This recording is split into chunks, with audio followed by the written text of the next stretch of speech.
of the greatest weaknesses of women in a marriage relationship is our inability to negotiate. We convert everything to an emotional outlet of anger and irritation, as against sharing a desire regarding where we are headed and how we need support and partnership. So the concept of two right people is powerful. So far, what it means is not that you simply think, if I marry the will of God, my marriage will work.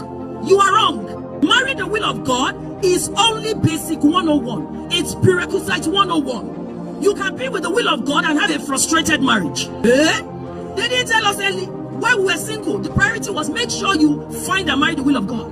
Learn how God talks to you. Don't rush. Listen and follow after. Then you get married and you wake up one day and you're like, is this the will of God? The will of God of a willing, no. Because kingdom is bigger than church. Church is a part of kingdom. But there are things God is doing in kingdom that is not happening in church.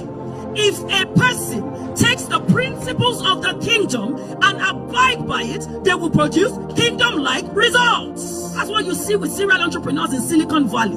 Look, I can't even start to enter that. I was delivering the keynote at a business school graduation.